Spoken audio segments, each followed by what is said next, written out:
Middle east की जंग अब सिर्फ मिसाइलों की टक्कर नहीं रह गई, अब बात ऐसे हथियारों तक पहुंच गई है जिनका नाम सुनते ही दुनिया के कई देश कांप उठते हैं। नमस्कार, मेरा नाम है ललित शर्मा, आप देख रहे हैं इंडिया डेली। ईरान पर आरोप है कि उसने इजराइल पर ऐसे बम गिराए हैं जो हवा में टूटते हैं और फिर जमीन पर बरसते हैं। दर्जनों छोटे छोटे धमाके, इनमें से कई तुरंत फटते हैं और कई जमीन पर छिपे रहकर महीनों तक मौत का जाल बन जाते हैं। दुनिया इन्हें क्लस्टर बम कहती है और कई अंतर्राष्ट्रीय समझौतों के तहत इन्हें वार क्राइम की श्रेणी में भी रखा जाता है। तो सवाल उठता है कि ये क्लस्टर बम आखिर हैं क्या और ये इतने खतरनाक क्यों माने जाते हैं। आइए विस्तार से जानते हैं। मिडिल ईस्ट की इस जंग में एक नई चिंता सामने आई है। रिपोर्ट्स के मुताबिक ईरान ने इजराइल के कुछ इलाकों पर ऐसे हथियारों से हमला किया है जिनमें एक ही बारहेड के अंदर कई छोटे छोटे बम भरे होते हैं। जब ये बारहेड हवा में फटता है तो उससे दर्जनों छोटे छोटे विस्फोटक अलग अलग दिशाओं में गिरते हैं और बड़े इलाके में फैल जाते हैं। यही वजह है कि एक मिसाइल कई जगहों पर नुकसान पहुंचा सकती है। वार विशेषज्ञ कहते हैं कि इस तरह के हथियारों का असर सिर्फ सैनिक ठिकानों तक सीमित नहीं रहता, बल्कि कई बार आम आबादी भी इसकी चपेट में आ जाती है। यही कारण है कि इन हथियारों को लेकर दुनिया भर में विवाद और चिंता दोनों मौजूद हैं। लेकिन सवाल ये भी है कि क्या आधुनिक युद्ध अब सिर्फ ताकत का नहीं बल्कि मनोवैज्ञानिक डर का खेल भी बन चुका है? क्योंकि जब एक हथियार एक साथ कई जगहों पर खतरा पैदा करे तो पूरा शहर ही असुरक्षा की भावना में जीने लगता है। माहिर मानते हैं कि ऐसे हथियार जंग के मैदान को ही नहीं बल्कि नागरिक जीवन को भी स्थिर कर देते हैं। यही वजह है कि इनका नाम सुनते ही कई देशों में अलार्म बज उठता है। क्लस्टर बम दरअसल एक कंटेनर की तरह काम करते हैं जिसके अंदर कई छोटे छोटे बम भरे होते हैं। जब ये हवा में खुलता है तो दर्जनों विस्फोटक अलग अलग दिशाओं में गिरते हैं और कई टारगेट्स को एक साथ प्रभावित कर सकते हैं। इन छोटे बमों को इस तरह डिजाइन किया जाता है कि वे जमीन पर गिरते ही या थोड़ी देर बाद फट जाएं। लेकिन समस्या तब पैदा होती है जब इनमें से कुछ विस्फोटक फटते ही नहीं और जमीन में छिपे रह जाते हैं। ऐसे अनफटे बम कई बार महीनों या सालों बाद भी खतरा बन जाते हैं।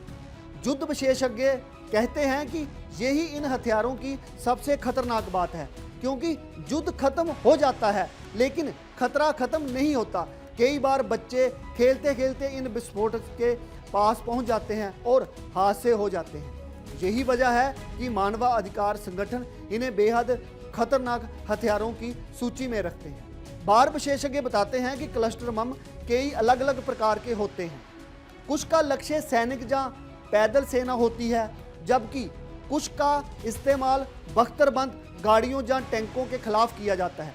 कुछ ऐसे भी होते हैं जो आग फैलाने के लिए बनाए जाते हैं और बड़े इलाकों में तबाही मचा सकते हैं। लेकिन इनका सबसे बड़ा खतरा यह है कि इनका असर बहुत बड़े क्षेत्र में फैल जाता है और इस वजह से नागरिक इलाकों में भी नुकसान की संभावना बन जाती है।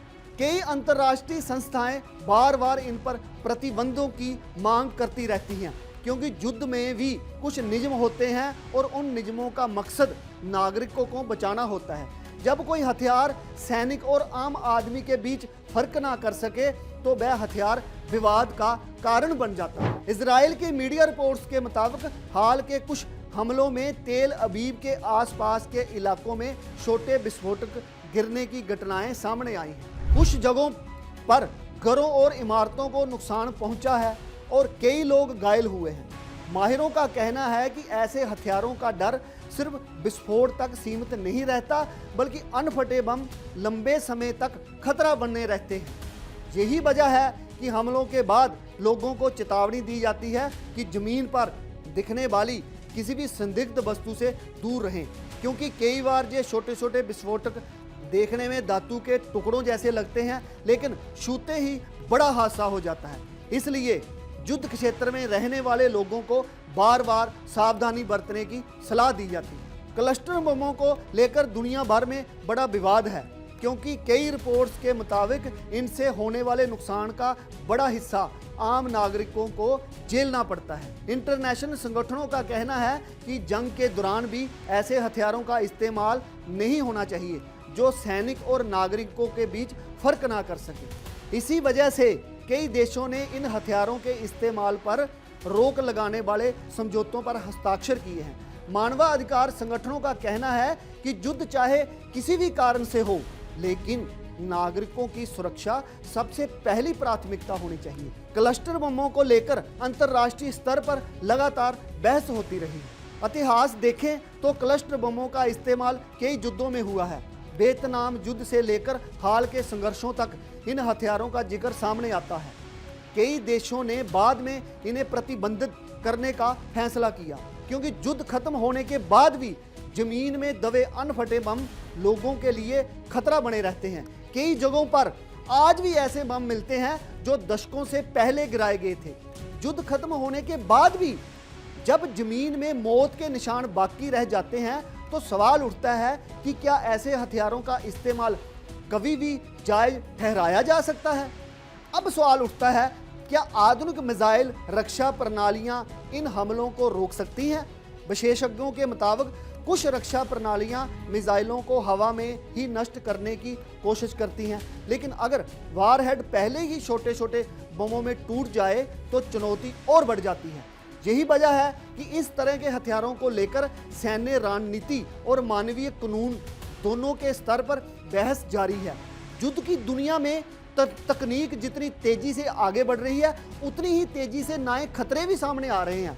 हर नया हथियार दुनिया के सामने एक नया सवाल खड़ा कर देता है। जंग सिर्फ मिसाइलों की ताकत से नहीं जीती जाती, बल्कि कई बार ऐसे हथियार भी मैदान में उतरते हैं जिनका असर लड़ाई खत्म होने के बाद लंबे समय तक बना रहता है।